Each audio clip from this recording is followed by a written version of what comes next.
When my daughter-in-law told me to leave, I smiled instead of crying. I still don't know how I managed to smile that day. Maybe it was pride, maybe it was shock, or maybe it was the quiet understanding that something had already broken long before those words were spoken. "You'll be more comfortable at your own place," she said softly, not looking at me. My son stood beside her, silent, his hands folded in front of him like a guest in his own home. And that was the moment I understood something no mother ever wants to understand. I had raised him with love, but I was no longer part of his life. The strange thing is, I saw it coming, not all at once, not like a storm. It came slowly, quietly, like winter creeping into a house with small cracks in the windows. It started with shorter phone calls, then missed visits, then small changes in his voice. Marriage does not steal a son overnight. It happens gently, so gently that a mother keeps telling herself, "It's nothing, he's just busy." That's what I told myself, until the day I packed my suitcase in the room I used to call mine.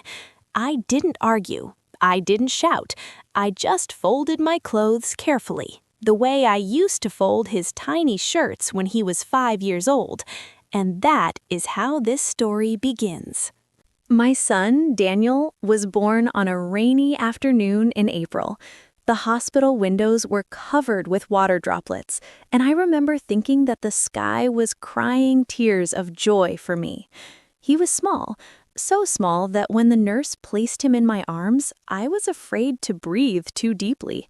His father had passed away 2 months before Daniel was born. A sudden heart attack, no warning, no goodbye.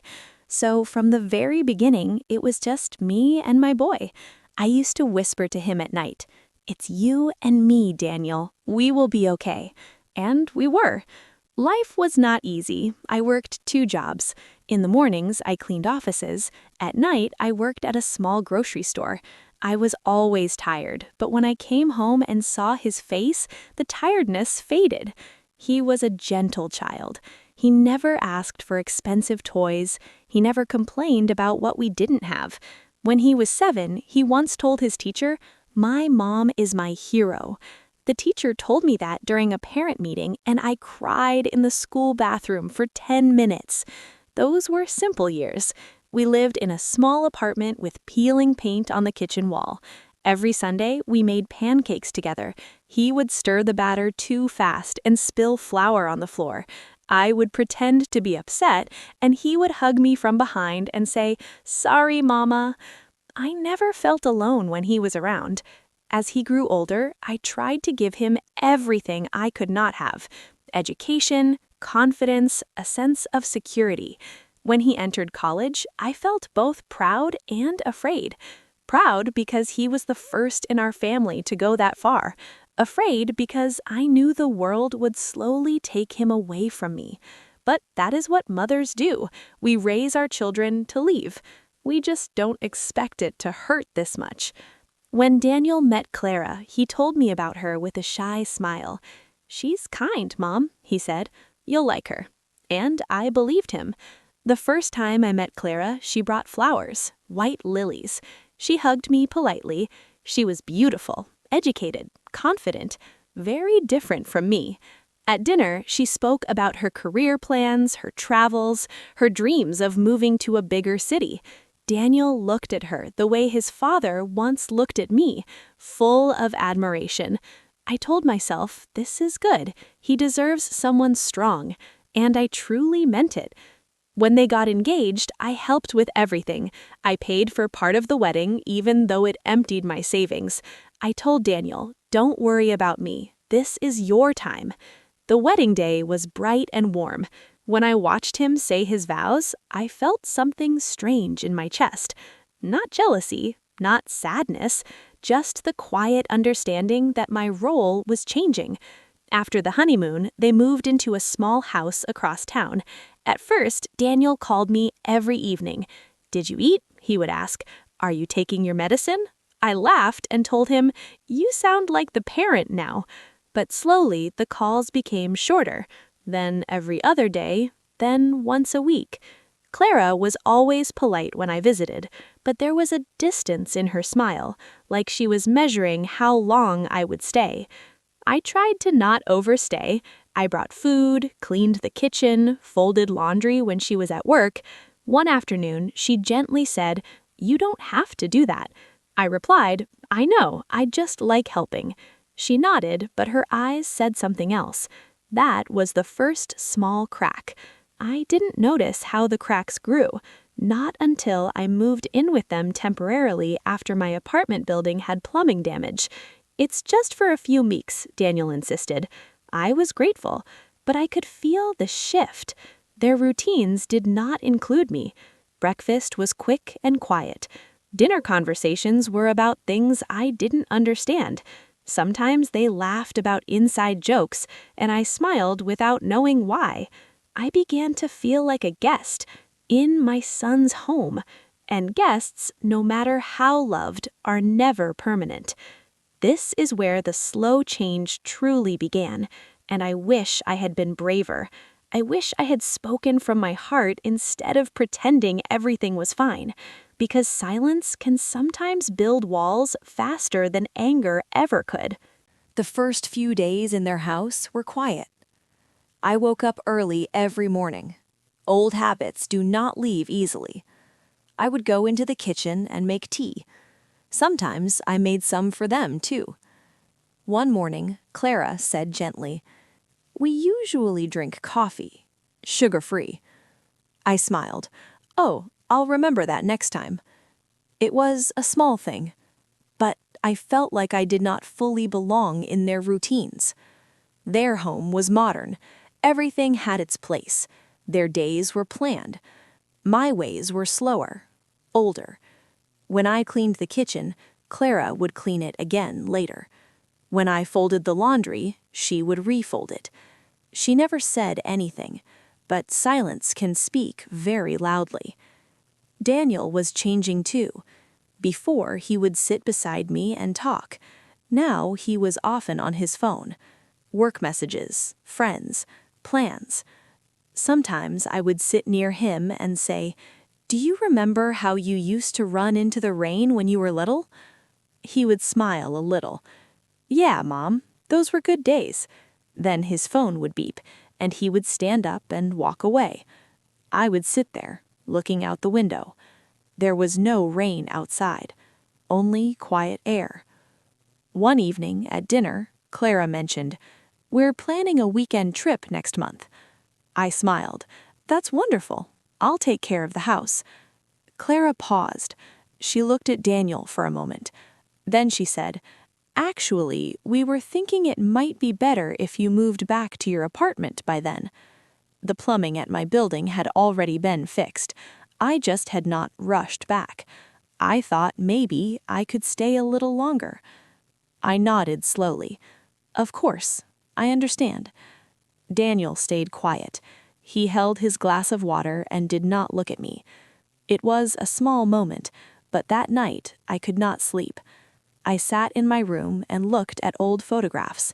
Daniel in his school uniform, Daniel on graduation day, Daniel on his wedding day. In every picture, he was standing next to me. Now he was in the next room, and somehow he felt very far away. The next day, I told myself I was being too sensitive. I decided to cook Clara's favorite meal. She sat at the table and said politely, "Thank you, but next time, please ask first. We're following a diet." "Oh," I said quickly, "I didn't know." Daniel added softly, "Mom, Clara is very health conscious." Health conscious. The words felt simple, but they made me feel like I belonged to another time. I started speaking less. In the mornings, I said, "Good morning." In the evenings, I stayed in my room. Sometimes I felt like I was a burden. Then I would tell myself, "No, they are just building their life." One night, I went to the kitchen for water. I heard their voices in the living room. Clara said quietly, "Daniel, We need our space. He answered softly. I know. She continued, I respect your mom, but this cannot be permanent. Permanent. That word went straight into my heart. I walked back to my room without making a sound. They did not know I had heard. Maybe that was better. That night, I lay awake for a long time. For the first time, I truly felt that I did not fit into their life. I was part of his past, not his future. And new beginnings often close old chapters quietly. A few days later, Daniel said casually, Mom, have you thought about your plans? I mean, long term.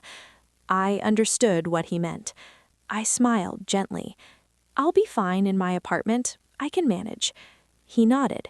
Yeah, maybe that's better. Better. For whom? For them? Or for me? For the first time, I felt like I was asking permission to stay in my own son's life. I began packing slowly. With every piece of clothing I folded, I remembered something. The nights he had a fever and I stayed awake beside him. The mornings he ran into my arms after school. The times he said, Mom, don't ever leave me. Back then, he was his whole world. Now, he was mine, but I was no longer his. One afternoon, Clara asked, You're not upset, are you? I answered quickly, No, not at all. And strangely, my voice did not shake. I was not angry. I was just tired. Tired of pretending that everything felt normal. The day I closed my suitcase, Daniel was at work. Clara walked me to the door. Take care, she said. I gently squeezed her hand. Be happy, both of you. She nodded and went back inside. As I walked down the steps, I felt like I had left something behind. Not my clothes, not my belongings. I had left my place in that home. When I returned to my small apartment, everything looked the same. The same old kettle in the kitchen, the same framed picture on the wall, the same quiet rooms. But something had changed. Before, my home was filled with waiting, waiting for his visits, his laughter, his footsteps. Now there was no waiting, only silence. And I did not know yet that the real breaking point was still ahead. It all happened on a quiet Thursday afternoon. I had finally unpacked most of my things in my small apartment.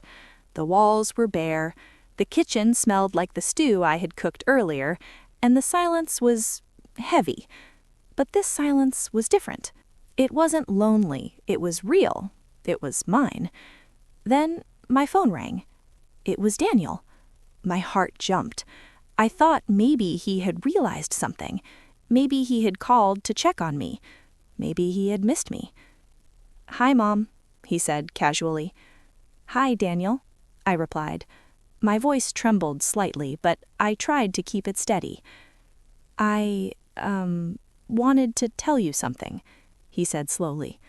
I listened carefully, thinking it was a small apology. Something like, I'm sorry for being distant.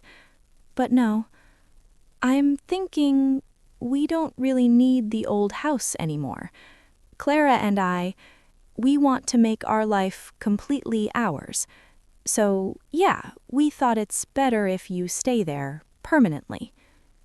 The words hit me like a cold wind. I couldn't move. My hands were gripping the phone so tightly they hurt. Mom, I hope you understand, he added. Understand? I wanted to scream. I wanted to cry. I wanted to tell him, I raised you. I fed you. I gave you everything. How can you just choose to forget me? But all I said was, I understand, Daniel. Take care of yourselves. I could hear the relief in his voice. That hurt even more. He hung up, and I sat there, alone. For the first time, it really sunk in. My son, my baby boy, had made his choice, and I was not part of it. That evening, I walked around my apartment slowly. Every step felt heavy. I thought about all the years, all the sacrifices, the sleepless nights when he had fever, the homework I stayed up late helping him with, the birthdays, the school plays, the small victories that no one else celebrated. And now, all of that, it seemed to have disappeared. It wasn't about money or gifts or favors. It was about presence, about love, about being part of his life. And now I was invisible. A week later, I decided to visit them one last time before the weekend. I knocked on the door softly. Clara opened it. She smiled politely. "Mom, it's been a while. Come in." I stepped inside. Everything looked the same, but something had changed. Their home had no room for me anymore. Daniel came from the kitchen. He said hello. His voice was warm, but distant. We sat in silence. I could feel it, that invisible wall they had built around themselves. Clara spoke first. "We just want to have our own space, Mom. Nothing personal." I nodded. "I know, I just wanted to see you." Daniel looked down at his hands. He didn't hug me, didn't hold my hand. I realized then, this was it. This was the moment when the son I had raised had truly moved on. I stayed for a short while, trying to make small talk, but I could feel the truth everywhere. Even the way Daniel and Clara shared jokes, laughed at things I didn't understand, the way they moved through the house without thinking of me, it all said the same thing. You are not part of this life anymore. I smiled softly. I told myself, "It's okay. You have your own life now, Daniel. Be happy." And for the first time in months, I felt a strange calm. I didn't leave angry. I didn't leave crying. I left quietly, carrying the memories of all those years in my heart. That night, I sat by my window. The city lights flickered in the distance. I thought about him, about us, about all the little moments that made life sweet, and I realized love does not always mean staying together. Sometimes love means letting go, even when it hurts, even when the person you love the most moves so far away. You let them go. The breaking point had passed, but the wound, the emptiness, that stayed with me for many months. Yet it was also the beginning of something new. I could finally face my life without pretending everything was okay. I could finally grieve. I could finally breathe. The weeks after that last visit were the hardest. I woke up every morning expecting a call, a message, a knock on the door, but nothing came. I would make tea and sit by the window. The streets outside moved with life, children playing, neighbors chatting, cars passing, but my apartment felt frozen. I started cooking again, cleaning, folding clothes, all the routines I had once done with him, now done alone. At first, it hurt. Every corner reminded me of him, his laughter, his small footsteps, the way he used to talk to me. I cried many nights, silent tears, quiet sobs that no one heard. One morning, I went through old photo albums. I saw him as a baby, small and fragile, wrapped in my arms. I saw him learning to ride a bicycle, falling and running back to me. I saw him growing taller, stronger, independent. And then I saw him at his wedding, looking happy. The realization hit me hard. My son had become a man with his own life, his own family, his own choices. And I had to let him go. I began to write letters to him, not to send them, not to guilt him, not to ask for anything. I wrote to release my own heart. "Daniel," I wrote one evening, "I miss you. I always will. But I hope you are happy. I hope you are kind to yourself and to her. I hope you remember that I love you no matter what." Each letter brought a little relief, a little quiet inside me that I hadn't felt in months. It was my way of saying goodbye, and my way of saying, it's okay. Friends noticed the change in me. Abdul Sattar, one friend said, you look calmer, happier even. I smiled. I think I am finally accepting it. Acceptance did not come all at once. It came slowly, like sunlight through fog. It came in quiet mornings when I could make breakfast without feeling the ache of missing him. It came when I could walk past their house without wishing he would call. It came in small moments, seeing other people's families, enjoying my own company, realizing life still had beauty even without him around all the time. I started volunteering at the local community center. I met other parents, other people who had felt loss in different ways. We shared stories, we laughed, we cried, and slowly I realized something important.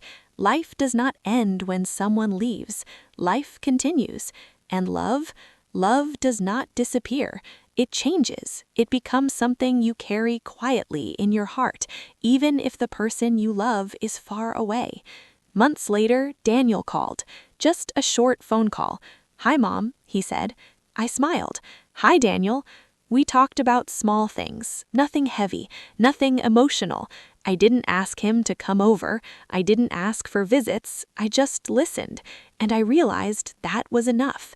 He had chosen his life, and I had chosen mine. We could still love each other quietly from a distance. No expectations, no demands, just love. And for the first time in a long time, my heart felt free. I spent the evenings tending to my small garden, reading, sometimes cooking more than I needed. I found peace in simple things: the smell of rain on concrete, the sound of birds in the morning, the warmth of sunlight through my window. I thought about him often. I thought about the past. I thought about the future. And I realized letting go did not mean losing him. It meant loving him differently. Life had changed, yes, but it had not ended, and slowly I began to smile again, not because he was gone, not because I was okay with everything, but because I could finally breathe, because I had survived, because love, real love, survives even separation. Years passed after that. Daniel built his life. He had his routines, his family, his joys, and I built mine. It was quieter, yes, different, but it was mine. I learned to live in the moments that belonged to me, the simple ones: making tea in the morning, watching the rain fall, talking to friends who became my second family. Sometimes I still thought about him. I always will. I remember the little things: his laugh, his small hands in mine, the way he used to call me Mom with pride and love. Those memories are my treasure. One evening, I sat by my window and watched the sunset. The sky was painted with orange and pink, just like it was the day Daniel was born. I whispered to myself, I raised him with love, and even though he's gone from my daily life, I am okay. I am still whole, and I am still loved. I realized then, life is never about holding on too tightly. It is about giving love freely and letting it grow where it must. Sometimes that love will stay close. Sometimes it will drift far away. But real love, it never disappears. It lives quietly in the heart, and that is enough. I learned to smile without expectation. I learned to feel joy without needing him by my side. I learned to find peace in myself. And most importantly, I learned that letting go is not the end of love. It is proof of it. So now when I think of Daniel, I think of him with warmth, not pain. I think of him with pride, not loss. And I carry him in my heart, always. Even if he walks far away, even if our worlds no longer overlap, I raised him with love. And I will always watch him walk forward with hope in his life and peace in my heart.